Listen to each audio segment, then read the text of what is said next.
Hi friends, welcome back to our channel. ఈరోజు మన ఛానల్లో కొన్ని ఇంపార్టెంట్ బిట్స్ అయితే డిస్కస్ చేద్దాం. ఇది కాంపిటేటివ్ పర్పస్గా చాలా ఇంపార్టెంట్ కాబట్టి దయచేసి స్కిప్ చేయకుండా చూడండి. రక్తపోటును నియంత్రించే హార్మోను ఏదని చూసినట్లయితే మనకి అడ్రినలిన్, ఇన్సులిన్, ఈస్ట్రోజన్ అనేవి హార్మోన్స్. అధిక ఆవేశాన్ని కలిగించే గ్రంథి ఏది? అడ్రినల్ గ్రంథి, అది కూడా అడ్రినలిన్. మానవ దేహంలో అధిరొక్క గ్రంథి వేటిపై ఉంటుంది? మూత్రపిండాలపై ఉంటుంది. తమ జాతి జీవులపై ప్రభావం చూపించేవి.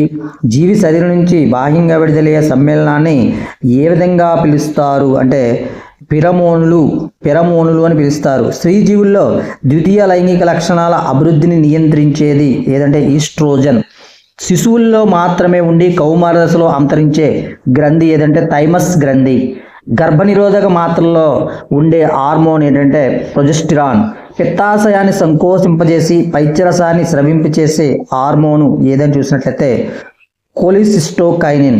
లైంగిక కార్టికాయిడ్లు అధిక స్రావం వల్ల వచ్చే వ్యాధి చూస్తే విరిలిజం, ఇర్సుటిజం, గైనకోమాస్టియా అని కూడా లైంగిక కార్టికాయిడ్ల అధిక స్రావం వల్ల వచ్చేటువంటి వ్యాధులు. రక్తపోటును నియంత్రించేటువంటి హార్మోన్ చూసినట్లయితే మనకి అడ్రినలిన్, ఇన్సులిన్, ఈస్ట్రోజన్ అనేవి హార్మోన్లు. అధిక ఆవేశాన్ని కలిగించేటువంటి గ్రంథి అడ్రినల్ గ్రంథి. మానవ దేహంలో అధిరొక్క గ్రంథి అనేది మూత్రపిండాలపై ఉంటుంది. తమ జాతి జీవులపై ప్రభావం చూపించేవి. జీవి శరీరం నుంచి బాహ్యంగా విడుదలయ్యే సమ్మేళనాన్ని ఫెరమోన్లు అంటారు. స్త్రీ జీవుల్లో ద్వితీయ లైంగిక లక్షణాల అభివృద్ధిని నియంత్రించేది ఈస్ట్రోజన్. శిశువుల్లో మాత్రమే ఉండి కౌమార దశలో అంతరించేటువంటి గ్రంథి థైమస్ గ్రంథి.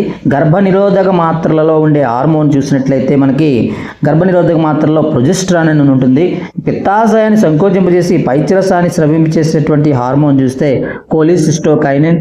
లైంగిక కార్టికాయిడ్ల అధిక స్రావం వల్ల వచ్చేటువంటి వ్యాధి విరిలిజం, హిర్సుటిజం, గైనకోమాస్టియా.